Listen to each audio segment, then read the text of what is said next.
ఎవరు జ్యోతి వచ్చిందా? Yes sir, వచ్చాను సార్. ఓకే. వ్యాక్సిన్కి వెళ్ళాను సార్, అందుకే లేట్ అయింది సార్ కొంచెం. ఏంటి వేస్తున్నారా వాళ్ళ? వేస్తున్నా సార్. ఇక్కడ మా ఇంటి పక్కన సచివాలయం ఉంది సార్, అక్కడ వేసారు సార్. మన కాలేజీలో తెలీదు సార్ నాకు. తెలీదా? సరే సరే, అంటే మా పిల్లలకు కూడా వేయిద్దామని ఇంకేంటి. ఓకే సరే, పాఠంలోకి వద్దాం. నిన్న మనం super conducting magnetic energy storage ఆ డివైజు, దాంట్లో ఉండేటువంటి 4 పార్ట్స్, ఒక్కొక్క పార్టు ఏం పనిచేస్తుంది అనేటువంటివి చెప్పాము. ఇవాళ అప్లికేషన్స్, అడ్వాంటేజెస్, డిసడ్వాంటేజెస్, తర్వాత ఆపరేషన్ మోడ్స్ ఏమిటి అనేటువంటిది ఇవాళ క్లాస్లో చెప్పుకుందాం. First operation modes of SMES. దీనికి 3 మోడ్స్ ఉంటాయి. నిన్న మీకు చెప్పాను. ఇది క్విక్ రెస్పాన్స్ అవుతుంది, అంటే ఛార్జింగ్ మోడ్లోంచి డిశ్చార్జింగ్ మోడ్లో కానీ లేదా స్టాండ్ బై మోడ్లో కానీ ఎంత క్విక్గా కావాలంటే ఫ్రాక్షన్ ఆఫ్ ఎ సెకండ్లోకి మనం మార్చుకోవడానికి వీలుగా ఉంటుంది. దీనికి 3 డిఫరెంట్ మోడ్స్ ఆఫ్ ఆపరేషన్, అంటే ఇది ఆపరేషన్ మెథడ్స్ మోడ్స్ 3 ఉన్నాయి. ఒకటి ఏమిటంటే ఛార్జింగ్ మోడ్. ఛార్జింగ్ మోడ్ అంటే బ్యాటరీ లాగానే ఎనర్జీని ఇది తీసుకొని, అంటే ఇంటేక్ అనమాట, తీసుకొని ఆ తీసుకునేటువంటి ప్రాసెస్ని ఏమంటారంటే ఛార్జింగ్ అంటారు. అంటే the generated energy is taken by this SMES, that mode is called a charging mode. తర్వాత ఛార్జింగ్ కంప్లీట్ అయిపోయింది అనుకోండి, తర్వాత యూటిలైజేషన్ కూడా ప్రస్తుతానికి అవసరం లేదనుకోండి, అప్పుడు ఉన్న ఎనర్జీని స్టోర్ చేసుకునేటువంటి మోడ్ని ఏమంటారంటే స్టాండ్ బై మోడ్ అని అంటారు. కాబట్టి second mode is stand by mod. Stand by mod is nothing but the storing the energy. ఎంతకాలం అంటే ఎంతకాలం వరకు దాన్ని మనం అక్కడ ఉంచాలనుకుంటున్నామో అంతకాలం కూడా ఉంచేస్తాం అనమాట. ఇది రెండవ పద్ధతి, సెకండ్ మోడ్. థర్డ్ ఏమిటంటే డిశ్చార్జింగ్ మోడ్. డిశ్చార్జింగ్ మోడ్ అంటే పవర్ మనకి ఎప్పుడు అవసరమైతే దాని దగ్గర నుంచి డ్రా చేసుకుంటామో ఆ డ్రా చేసుకునేటువంటి మోడ్ని ఏమంటారంటే డిశ్చార్జింగ్ మోడ్ అని అంటారు. So SMES has 3 different modes. One is charging mode, the second one is stand by mod, and the third one is discharging mode. ఇవి 3 రకాల పద్ధతులు. ఓకేనా ఏమ్మా? ఏం భవాని మాట్లాడటం లేదు, రెస్పాండ్ అవుతుందని చెప్పావు కదా. ఓకే. తర్వాత అప్లికేషన్స్, అంటే ఎస్ఎంఈఎస్ అనేటువంటిది ఎక్కడెక్కడ ఉపయోగిస్తారు, అనువర్తనాలు ఏమిటి అనేటువంటి దీని విషయానికి వచ్చేటప్పటికి ఇది పేపర్ ఇండస్ట్రీలో ఎక్కువగా ఉపయోగిస్తున్నారు ప్రస్తుతం. అంటే మిగిలిన వాటిలో ఉపయోగించడం లేదని కాదు, కానీ ప్రస్తుతం ఎక్కడెక్కడ వాడుతున్నారు అనేటువంటిది. పేపర్ ఇండస్ట్రీలో దీని అప్లికేషన్స్ని ఎక్కువ ఉపయోగిస్తున్నారు.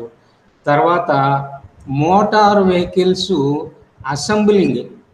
అసెంబ్లింగ్ అంటే మోటార్ వెహికల్స్ని బిగించేటువంటి పరిశ్రమలు ఉంటాయి చూసారా, ఆ ఇండస్ట్రీలో కూడా దీన్ని బాగానే ఉపయోగిస్తున్నారు. తర్వాత పెట్రోకెమికల్ రిఫైనరీస్, అంటే పెట్రోకెమికల్ మెటీరియల్స్ తీసుకున్న తర్వాత వాటిని రిఫైన్ చేస్తారు. రిఫైన్ చేయడం అంటే ఏమిటి? శుద్ధి చేయడం. ఆ శుద్ధి చేసేటువంటి కర్మాగారాల్లో కూడా ఇది ఉపయోగిస్తున్నారు, ఎస్ఎంఈఎస్ అనేటువంటిది. తర్వాత 4వది ఏమిటంటే కెమికల్ ఇండస్ట్రీసు లేదా కెమికల్ కంపెనీసు, తర్వాత ఫార్మాస్యూటికల్ కంపెనీస్. ఫార్మాస్యూటికల్ కంపెనీస్ అంటే మందులు తయారీ చేస్తారే ఆ కంపెనీల్లోనూ, అట్లనే కెమికల్స్ను తయారు చేసేటువంటివి లేదా యూటిలైజ్ చేసేటువంటి అట్లాంటి వాటిలో కూడా ఈ ఎస్ఎంఈఎస్ అనేటువంటి దాన్ని ఉపయోగిస్తున్నారు. ఇవి అప్లికేషన్స్ అయిపోయిన తర్వాత అడ్వాంటేజెస్ ఏమిటి? అడ్వాంటేజెస్కి వచ్చేటప్పటికి మనం ఫస్ట్లోనే దీని స్టార్టింగ్లోనే చెప్పాం. ఇదేమిటి? క్విక్ రెస్పాన్స్ ఉంటుంది. ఏ మోడ్లో నుంచి ఏ మోడ్లోకైనా మనం దీన్ని మార్చుకోవడానికి ఫ్రాక్షన్ ఆఫ్ ఎ సెకండ్లో మార్చుకోవడానికి వీలవుతుంది. This is the best and first advantage of SMES. So SMES systems have the ability of fast response. మనకి క్విక్గా మనకి ఎనర్జీ కావాలనుకున్నాం అనుకోండి, అట్లాంటప్పుడు ఫ్రాక్షన్ అంటే ఒక చిన్న ఎగ్జాంపుల్ చెప్తాను. మనం కంప్యూటర్ సిస్టమ్స్లో కరెంటు పోయినప్పుడు పక్కన ఒక అన్ఇంటరప్టెడ్ పవర్ సప్లై యూపీఎస్ అనే దాన్ని పెట్టుకుంటాం. ఇప్పుడు మనం పవర్ ఎప్పుడు పోతుందో అది వెంటనే క్విక్గా రెస్పాన్స్ అయిపోయి వెంటనే మన సిపియుని స్టాప్ కాకుండా ఇవ్వాలి, అది పవర్ సప్లై. ఇప్పుడు అట్లా కాకుండా అది 1 minute టైం తీసుకుంది అనుకోండి రెస్పాండ్ కావడానికి, అప్పుడు ఈలోపు కంప్యూటర్ ఏమైపోతుంది, షట్ డౌన్ అయిపోతుంది. అవునా కాదా? కాబట్టి కొన్ని సందర్భాల్లో క్విక్గా రెస్పాన్స్ కావడం అనేటువంటిది కూడా చాలా ఇంపార్టెంట్ అయినటువంటిది అనమాట. అట్లా కాలేదనుకో, మనం అప్పటి వరకు చేసుకున్న డేటా సేవ్ చేయకపోతే అదంతా అయిపోతుంది. అవునా?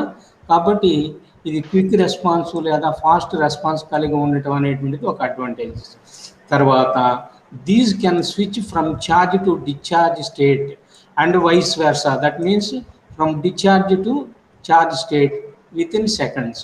నువ్వు ఛార్జింగ్ నుంచి డిశ్చార్జింగ్ కానీ, డిశ్చార్జింగ్ నుంచి ఛార్జింగ్ కానీ, లేదా మధ్యస్థంగా ఉండేటువంటి స్టాండ్ బైలో కానీ ఎప్పుడు ఎంత ఫాస్ట్గా కావాలంటే దాన్ని మనం స్విచ్ ఓవర్ చేసుకోవడానికి వీలుగా ఉంటుంది.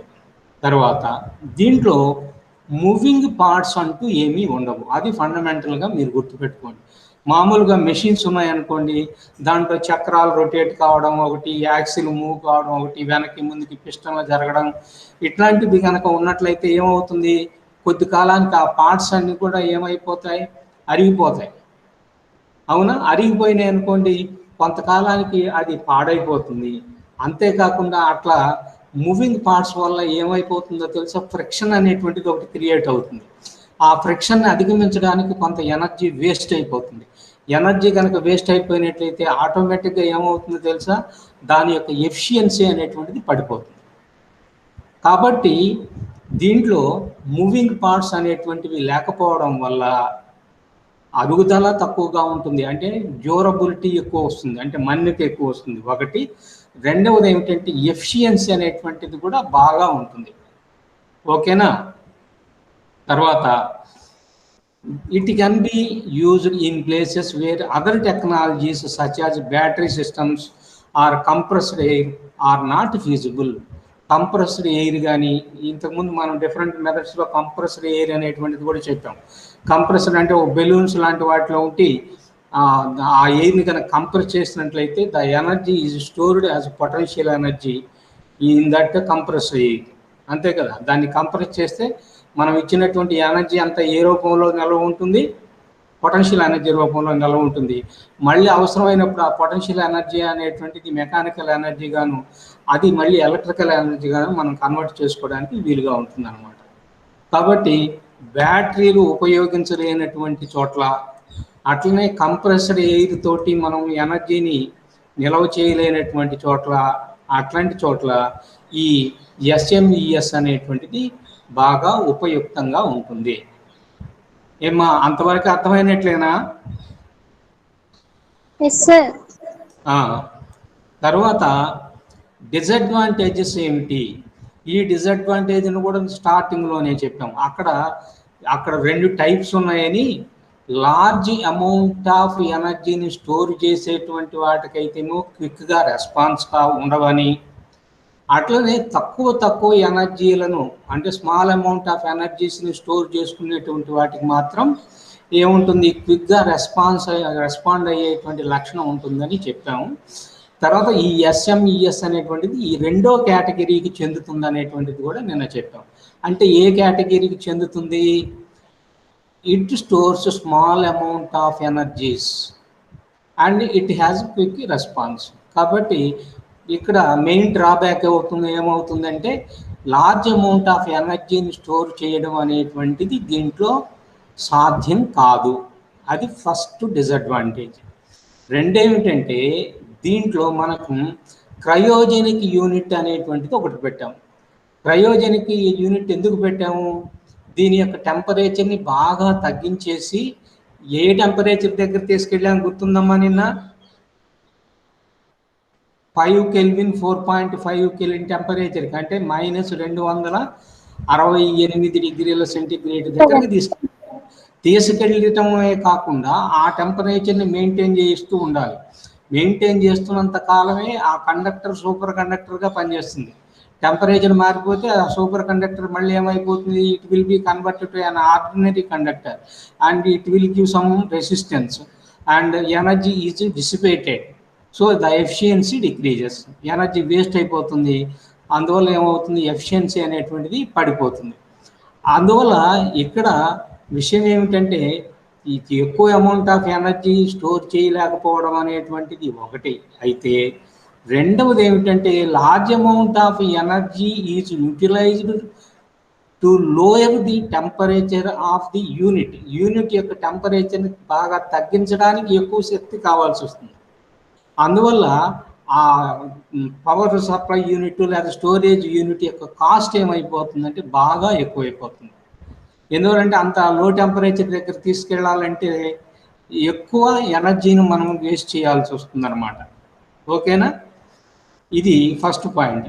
తర్వాత రెండో పాయింట్ ఏమిటంటే ఇది కమర్షియల్ యూజెస్లోకి వచ్చేసేటప్పటికి 1 గిగావాట్ అవర్ 1 GWH, ఇక్కడ హెచ్ కూడా క్యాపిటల్ రాసుకోండి లేదా స్మాల్ హెచ్ రాసుకోండి. ఇంత ఒక unit giga watt hour. Watt hour అంటే కిలో వాట్ అవర్ అంటే 1 యూనిట్ అవుతుంది. ఇది గిగా అంటే 10 లక్షలు అవుతుంది. ఇవి స్టోర్ చేయాలంటే మీకు నేను చెప్పాను, ఎక్కువ ఎనర్జీని స్టోర్ చేసుకోవాలనుకున్నట్లయితే అప్పుడు మనకు కావాల్సినటువంటి సూపర్ కండక్టర్ యొక్క లెంగ్త్ కూడా ఎక్కువ ఉంటుంది.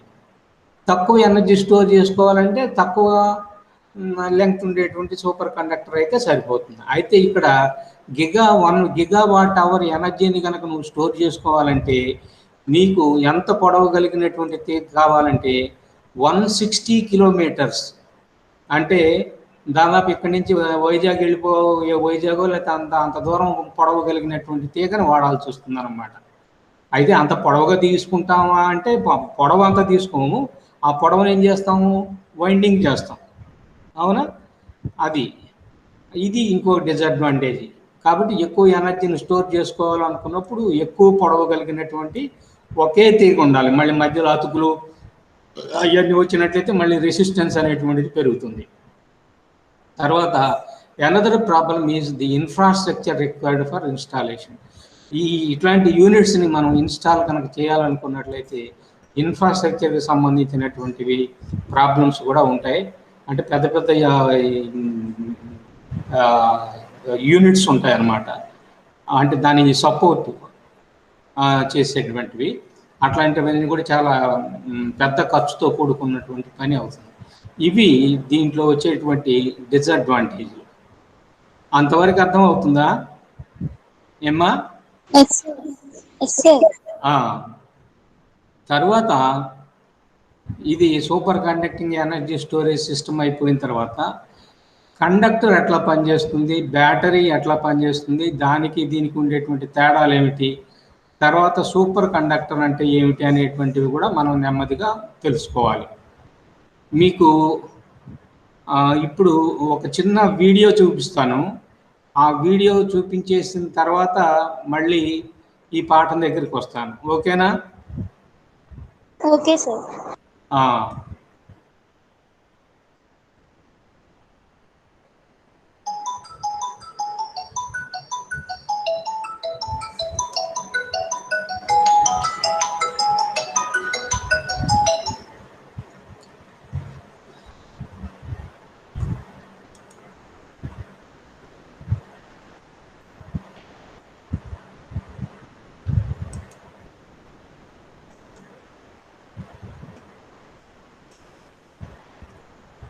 ఈ విండో కనిపిస్తుందమ్మా మీకు?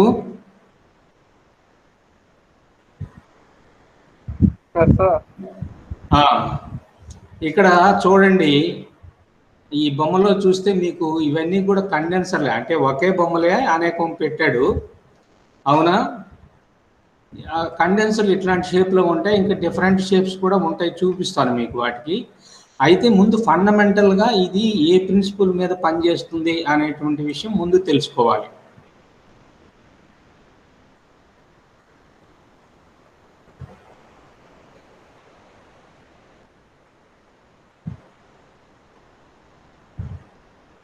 ఇప్పుడు ఒక కండెన్సర్ కనుక తీసుకున్నట్లయితే ఇదిగో చూడండి, కనపడుతుంది కదా. కండెన్సర్లో 2 మెటాలిక్ ప్లేట్స్ ఉంటాయి. ఇదిగోండి, ఇది ఒక మెటాలిక్ ప్లేట్ కనిపిస్తుంది కదా, బొమ్మ పెద్ద చైనా. ఇప్పుడు బాగా కనపడుతుందా? ఇది ఒక మెటాలిక్ ప్లేటు, ఇది ఇంకొక మెటాలిక్ ప్లేటు. ఈ అసలు కెపాసిటర్ యొక్క ఉపయోగం ఏమిటి అని అంటే, ఎలక్ట్రికల్ ఎనర్జీని స్టోర్ చేయడానికి ఈ కెపాసిటర్ అనేటువంటిది ఉపయోగపడుతుంది అన్నమాట. కాబట్టి the device capacitor is nothing but a device that is used to store the electrical energy. విద్యుత్ శక్తిని నిల్వ చేయడానికి వాడేటువంటి ఒక పరికరమే ఈ కెపాసిటర్ అనేటువంటిది. దీంట్లో 2 మెటాలిక్ ప్లేట్స్ ఉంటాయి, వీటిని కండక్టింగ్ ప్లేట్స్ అంటారు. ఇదిగోండి, ఇది ఒక కండక్టింగ్ ప్లేటు, ఇది ఇంకొక కండక్టింగ్ ప్లేటు. అంతవరకు అర్థమైందమ్మా? తర్వాత ఇదిగో చూడండి, ఈ దీనికి మామూలుగా కనెక్షన్లు ఇస్తున్నాము, మధ్యలో ఒక మెటీరియల్ని ఉంచుతున్నాము. ఈ మెటీరియల్ పేరేమిటి? Dielectric material. ఓకేనా? Okay sir. కాబట్టి 2 మెటాలిక్ ప్లేట్స్ ఉంటాయి, ఆ రెండింటి మధ్య డైఎలక్ట్రిక్ మెటీరియల్.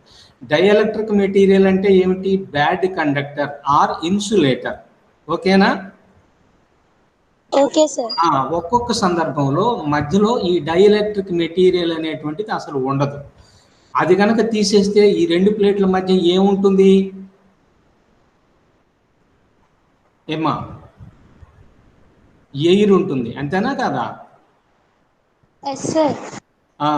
కాబట్టి దాన్ని కూడా మనం కెపాసిటర్ అనొచ్చు. కాబట్టి కెపాసిటర్ 2 పలకల మధ్య ఉంటే డైఎలక్ట్రిక్ మీడియం ఉండొచ్చు, లేకపోతే ఎయిర్ కానీ లేదా వ్యాక్యూమ్ కానీ ఉండొచ్చు. కాబట్టి దీంట్లో పార్ట్స్ ఏమిటి అని అంటే, 2 metallic plates or conducting plates and the other one is the dielectric medium or material placed in between the plates.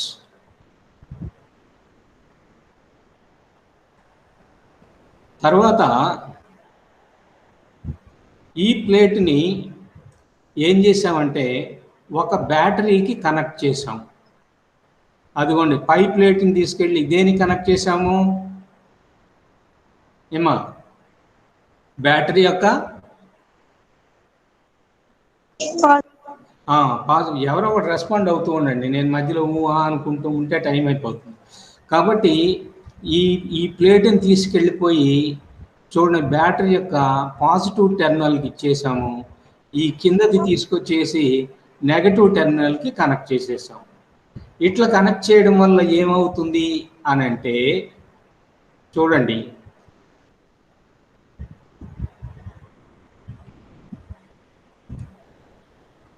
ఇప్పుడు ఈ బ్యాటరీని మనం కనెక్ట్ చేయక ముందు ఈ ప్లేట్ న్యూట్రల్.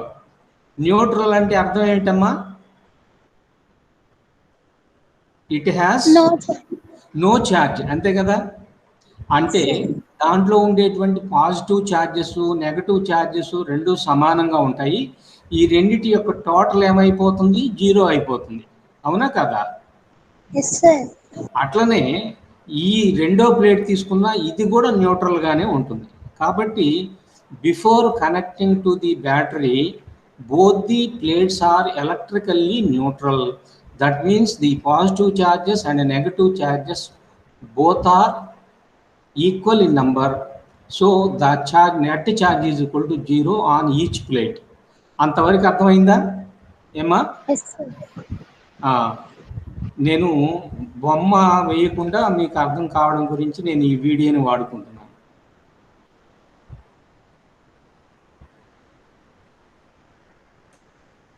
ఇదిగోండి ఇప్పుడు కనిపిస్తుందా? ఇప్పుడు ఏమవుతుందంటే ఇక్కడ ఉండేటువంటి ఎలక్ట్రానుల్ని ఈ బ్యాటరీ యొక్క పాజిటివ్ టెర్మినల్ అట్రాక్ట్ చేస్తుంది. ఓకేనా? తర్వాత బ్యాటరీ యొక్క నెగటివ్ టెర్మినల్ దగ్గర ఉండేటువంటి ఎలక్ట్రాన్స్ కింద ప్లేట్కి వెళ్తున్నాయి. అవునా? మీరు గమనించారా? ఇది ఏం జరిగింది ఇక్కడ? ఇదేమో పాజిటివ్ కాబట్టి నెగటివ్ని అట్రాక్ట్ చేస్తుంది. కాబట్టి ఇక్కడ ఉండేటువంటి ఎలక్ట్రాన్స్ని అట్రాక్ట్ చేయడం వల్ల ఎలక్ట్రాన్స్ బ్యాటరీ పాజిటివ్ టెర్మినల్కి వెళ్ళిపోయినాయి. తర్వాత బ్యాటరీ యొక్క నెగటివ్ టెర్మినల్ దగ్గర ఉండేటువంటి ఎలక్ట్రాన్స్ ఎక్కడికి వెళ్ళిపోతాయి అంటే ఈ ప్లేట్ దగ్గరికి వెళ్ళిపోతాయి. అందువల్ల ఇక్కడ ఏమవుతుందంటే పోను పోను ఇదిగో చూడండి, ఇక్కడ 2 నిమిషాలు టైం వేస్ట్ చేద్దాము. ఇదిగోండి అలాగా తిరుగుతూ ఉంటాయి. తిరుగుతున్నప్పుడు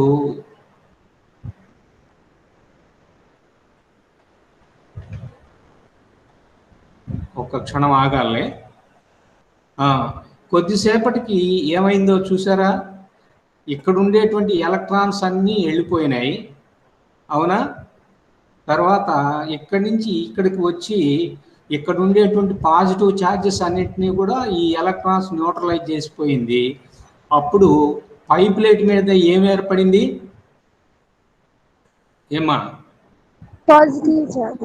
పై ప్లేట్ మీద పాజిటివ్ ఛార్జీ, అట్లనే క్రింద ప్లేట్ మీద నెగటివ్ ఛార్జ్ ఏర్పడుతుంది. ఇట్లా ఏర్పడటాన్ని మనం ఏమంటారంటే ఛార్జింగ్ అంటారు. ఓకేనా?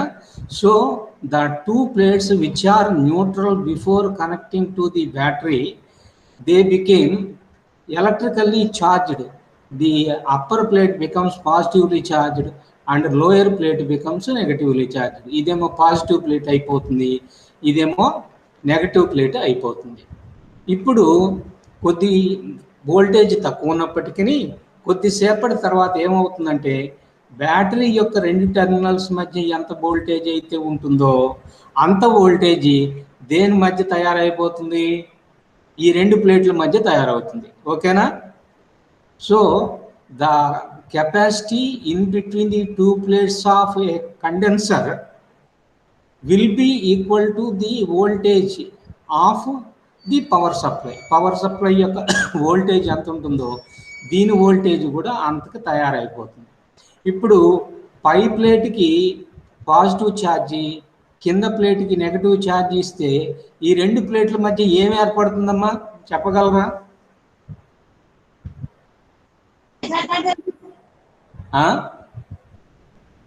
ఏం ఏర్పడుతుంది? Electric field ఏర్పడతా. ప్లస్ నుంచి మైనస్కి ఎలక్ట్రిక్ ఫీల్డ్ ఉంటుంది ఎప్పుడు కూడా, అది గుర్తుపెట్టుకోండి.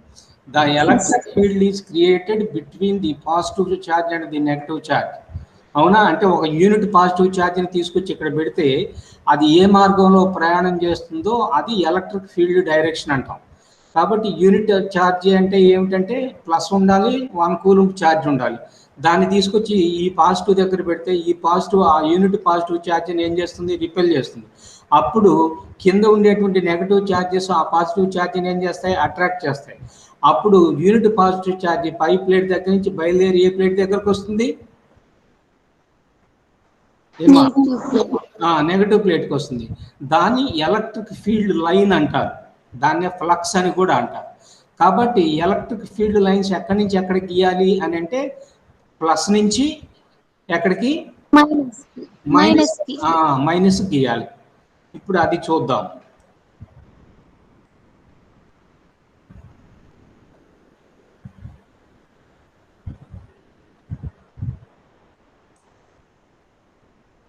ఇప్పుడు చూసారా? ఈ పాజిటివ్ ప్లేట్కి నెగటివ్ ప్లేట్కి మధ్య ఏం ఏర్పడింది? వోల్టేజ్ లేదా పొటెన్షియల్ డిఫరెన్స్ అనేటువంటిది ఏర్పడింది. ఈ పొటెన్షియల్ డిఫరెన్స్ పెరిగి పెరిగి ఎంతకు సమానం అయిపోతుందంటే ఈ బ్యాటరీ వోల్టేజ్ ఎంత ఉంటుందో అంతకు సమానం అవుతుంది. ఓకేనా? Okay sir. ఇదిగోండి ఇక్కడ కనిపిస్తుంది కదా, ఏం కనిపిస్తుంది? Developed voltage is equal to supply voltage. Supply voltage అంటే ఇది ఎవరు ఇచ్చేటువంటిది? బ్యాటరీ ఇచ్చేటువంటి వోల్టేజ్, అవునా? డెవలప్డ్ వోల్టేజ్ అంటే కండెన్సర్ యొక్క 2 ప్లేట్ల మధ్య ఏర్పడేటువంటి వోల్టేజ్. ఇదిగో మీరు చూస్తే కనపడిందా? ఈ రెడ్ లైన్స్ కనపడుతున్నాయి. ఎక్కడి నుంచి ఎక్కడికి గీసాము? పాజిటివ్ నుంచి నెగిటివ్ కి సార్. ఈ లైన్స్ మనం ఏమనాలి? ఫ్లక్స్. ఎలక్ట్రిక్ ఫ్లక్స్ అనొచ్చు, తప్పులేదు. ఎలక్ట్రిక్ ఫీల్డ్ లైన్స్ అయినా ఫ్లక్స్ అంటారు, మ్యాగ్నెటిక్ ఫీల్డ్ లైన్స్ అయినా ఫ్లక్స్ అంటారు. అది మ్యాగ్నెటిక్ ఫ్లక్స్, ఇది ఎలక్ట్రిక్ ఫ్లక్స్. కాబట్టి ఎలక్ట్రిక్ ఫీల్డ్ లైన్స్ అంటే ఇది ఇక్కడి నుంచి ఇలా వచ్చేస్తున్నాయి. ఇప్పుడు ఈ 2 ప్లేట్ల మధ్య ఏం ఏర్పడింది అంటే ఎలక్ట్రిక్ ఫీల్డ్ ఏర్పడింది. మీరు గాస్ లా అనేటువంటిది ఫిఫ్త్ సెమిస్టర్లో చదివి ఉంటారు కదమ్మా, ఓకేనా? గాసులలో అప్లికేషన్స్లో మీరు ఏం కనిపెడతారు? ప్రతిసారి ఈ వాల్యూ కనిపెడతారు, అంటే ఎలక్ట్రిక్ ఫీల్డ్ ఇంటెన్సిటీ. ఆ ఎలక్ట్రిక్ ఫీల్డ్ ఇంటెన్సిటీ ఇదిగో చూడండి, ఈ అనుకున్నట్లయితే E is equal to V by D. V by D అంటే V is nothing but the potential difference between the 2 plates. ఈ 2 ప్లేట్ల మధ్య ఉండేటువంటి వోల్టేజ్ని లేదా పొటెన్షియల్ డిఫరెన్స్ అని వి అంటారు. 2 ప్లేట్ల మధ్య ఉండేటువంటి దూరాన్ని ఏమంటారంటే డి అని అంటారు. ఏమ్మా, అర్థమవుతుందా? ఇప్పుడు అంతే పొటెన్షియల్ ఉంచేసి దీనికి డి తగ్గించానంట, అంటే 2 పలకల మధ్య ఉండేటువంటి దూరాన్ని తగ్గించాను అనుకో, అంటే ఒక చిన్న డైఎలక్ట్రిక్ స్లాబ్ పెట్టేసి మందం తక్కువగా ఉండేటువంటిది ఈ ప్లేట్ని కనుక బాగా పైకి జరిపాను అనుకో, అప్పుడు 2 ప్లేట్ల మధ్య ఉండేటువంటి డిస్టెన్స్ ఏమైపోతుంది? తగ్గిపోతుంది. తగ్గినప్పుడు డి తగ్గింది. డి తగ్గినప్పుడు ఈ ఏమవుతుంది?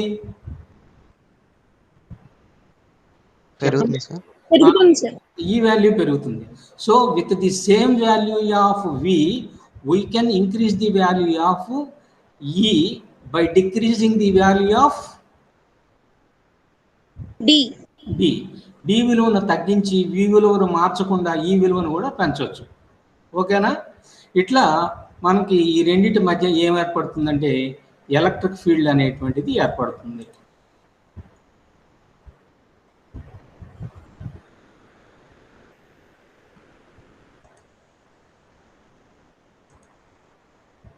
తర్వాత ఇప్పుడు ఏం చేశాను చెప్పండి? బ్యాటరీ కనెక్షన్ ఏం చేశాను? తీసేశాను. తీసేసినప్పటికీ దీని మీద ఛార్జీ ఉన్నదా లేదా?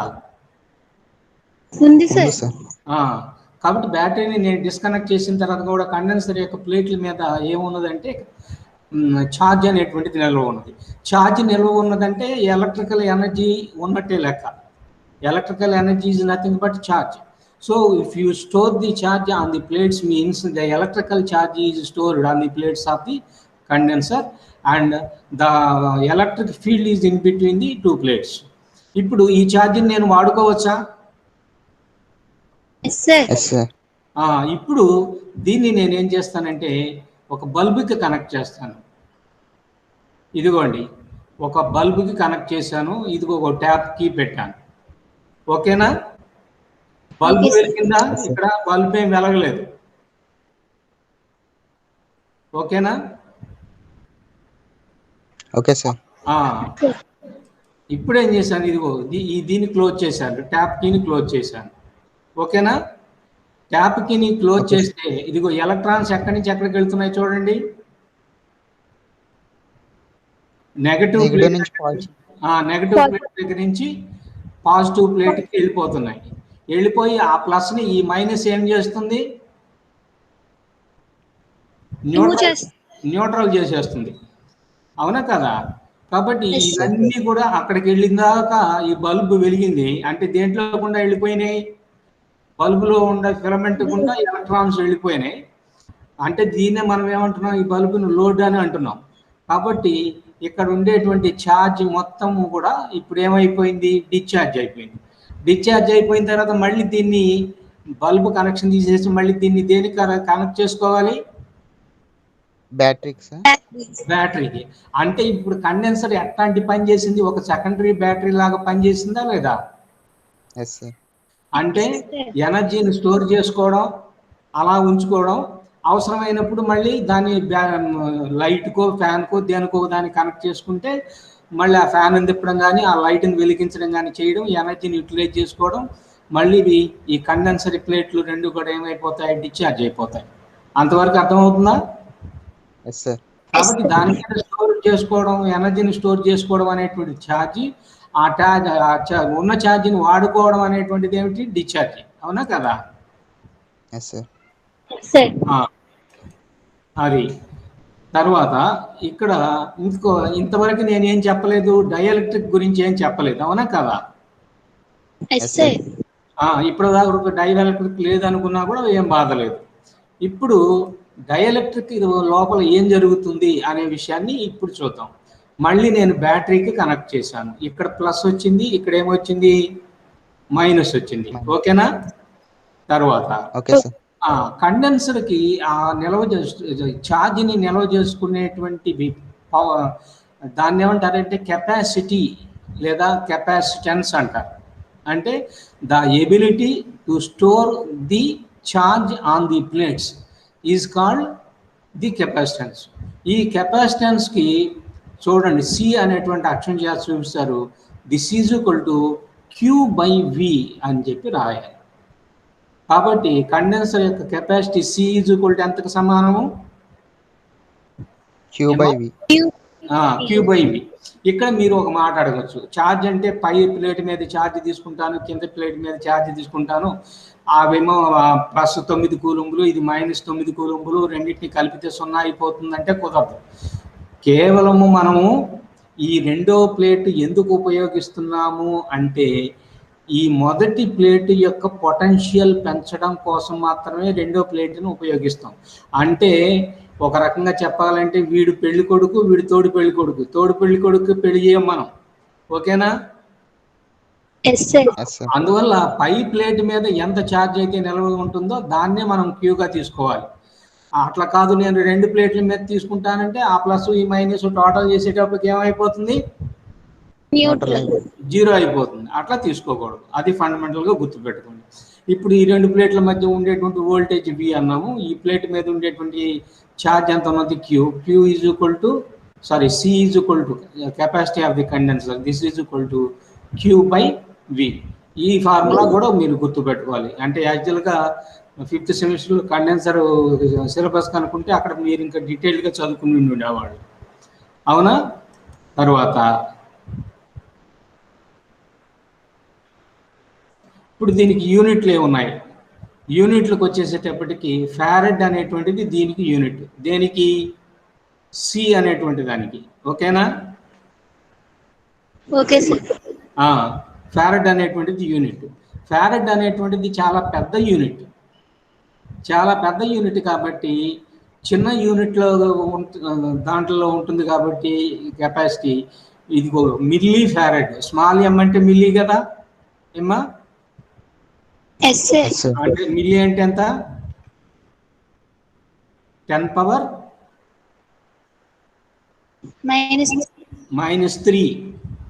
ఓకేనా? తర్వాత ఇది మీకు యూ లాగా కనిపిస్తుంది కానీ ఇది మ్యూఎఫ్, మైక్రో ఫారెడ్. మైక్రో అంటే ఎంత,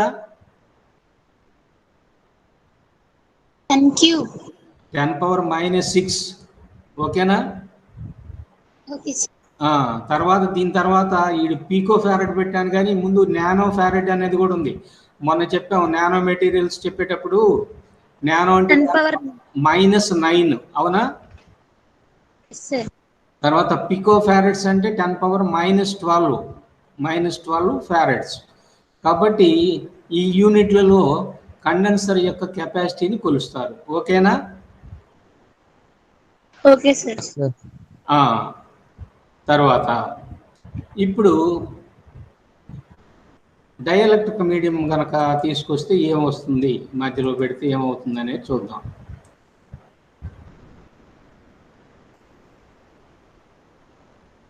ఇవి కండెన్సర్లో మోడల్స్ చెప్తున్నాడు. ఇక్కడ ఒక చూడండి, ఒక చిన్న విషయం ఇక్కడ మీకు నేను చెప్పడం మానేశాను. ఇప్పుడు ఈ కండెన్సర్ ఉన్నది కదా, ఇప్పుడు ఈ కండెన్సర్ యొక్క వోల్టేజ్ ఎంత నిల్వ చేయగలదో అంతకంటే ఎక్కువ వోల్టేజ్‌ను నువ్వు అప్లై చేసావనుకో, ఎందుకు దీని కెపాసిటీని పెంచుదామనే ఉద్దేశంతో ఎక్కువ వోల్టేజ్ కనుక అప్లై చేసినట్లయితే ఈ కండెన్సరు విత్ స్టాండ్ కాలేదు, నిలవబడలేదు. అప్పుడు ఏమవుతుందో తెలుసా? బ్రేక్ డౌన్ అవుతుంది. బ్రేక్ డౌన్ కావడం అంటే ఏమిటంటే కండెన్సర్ ఒకసారిగా పాడైపోవడం కానీ లేదా ఇక్కడనే డిశ్చార్జ్ జరిగి కాలిపోవడం కానీ జరుగుతుంది. ఓకేనా? Okay yes sir. సార్. కాబట్టి ఎంత వోల్టేజ్ అంటే అంత వోల్టేజ్ మనం దానికి ఇవ్వడానికి లేదు. దాని మీద నోట్ చేసి ఉంటుంది దాని మ్యాక్సిమం వోల్టేజ్ ఎంత అనేటువంటిది. ఇప్పుడు ఇక్కడ మనకు బొమ్మలో చూపిస్తున్నారు, ఇదిగో చూడండి. ఇది చూస్తే దీని మీద వోల్టేజ్ ఎంత రాసి ఉందమ్మా?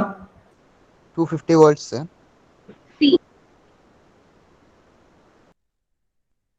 250 volts sir. Hello.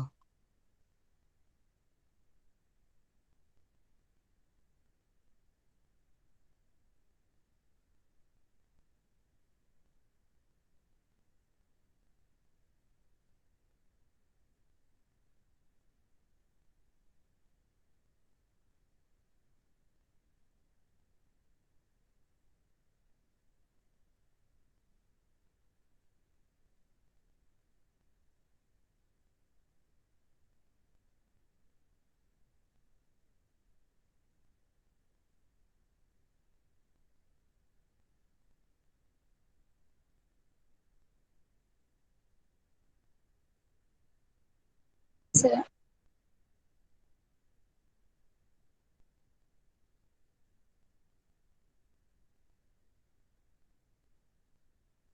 సారేరి network problem అనుకుంటా, వస్తారు లెఫ్ట్ అయ్యారు.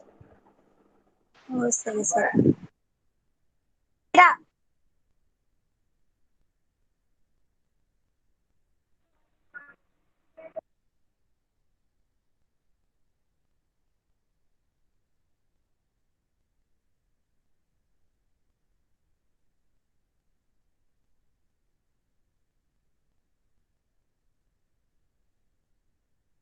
జ్యోతి వ్యాక్సిన్ వేయించుకున్నావు కదా, ఎలా ఉంది ఇప్పుడు?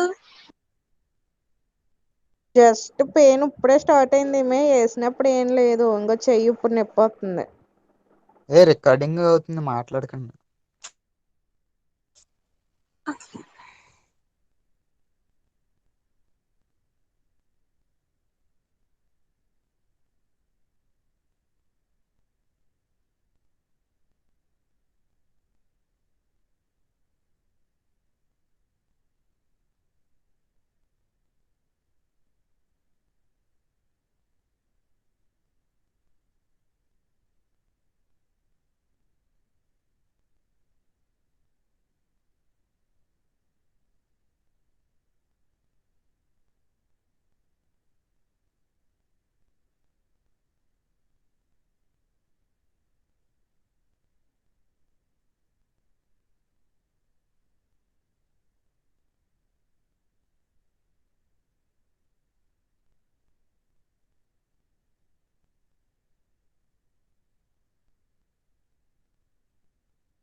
రారేమో, లెఫ్ట్ అయిపోదమ్మా.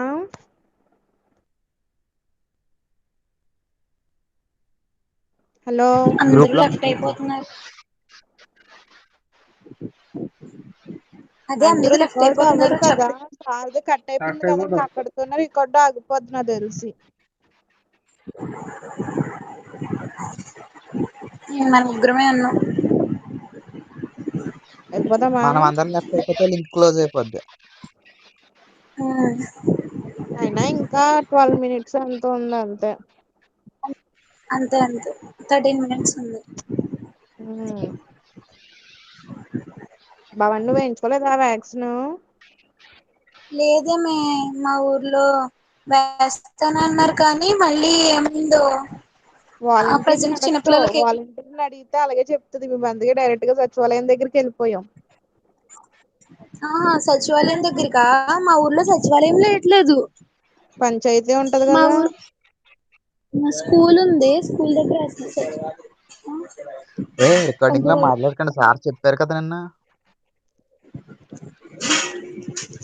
ఏం చెప్పారు? నాకు లాస్ట్ లో తెలీదు. మాట్లాడుతున్నారు. నేను నువ్వు క్లాస్కి వచ్చావా? ఉమ్. భవని ఏం చెప్పారమ్మా నేను సారు? ఏమోనేమే మాట్లాడుకోండి అని బ్రహ్మచారి చెప్పారంతే. సార్ చెప్పలా. అందరు సారా? ఫణిధర్ సారా గణేష్ సార్ చెప్పినట్టున్నారు. నేను గణేష్ సార్ క్లాస్కి నేను వచ్చానే, ఫణిధర్ సార్ ఏమో.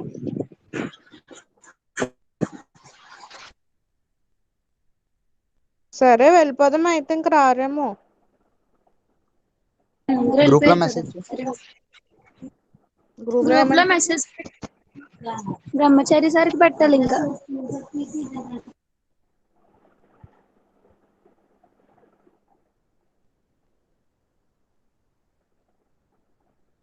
ఇంకో మినిట్ చూసి వెళ్ళిపోదాంలే.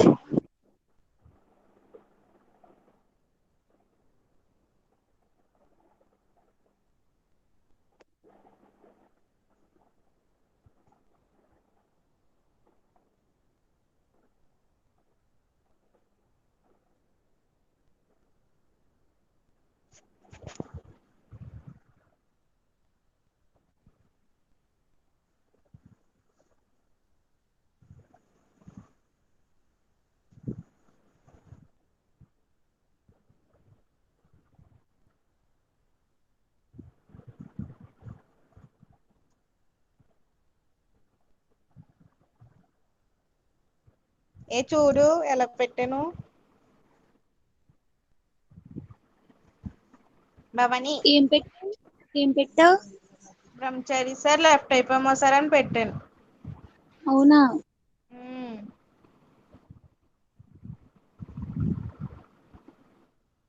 చూసారా? ఇన్ఫోలో వస్తది కదా. అదే చూస్తున్నాను. ఓకే చూడలేదు. సర్లే అయితే లెఫ్ట్ అయిపోదాం, అందరూ వెళ్ళిపోయారు కదా. ఓకే. బాయ్ జ్యోతి, బాయ్ జాన్.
ఆ. సార్ లైన్కి వచ్చారు మళ్ళీ పిల్లలు. హలో సార్ లెఫ్ట్ అయిపోయారు సార్ అందరూ. అందరా వెళ్ళిపోయారా? అదే ఇక్కడ కరెంట్ పోయింది. గ్రూప్లో ఒకసారి మెసేజ్ చేయండి సార్, వస్తారు. ఇంకెట్లా 53 అయిపోయింది కదా. Yes sir.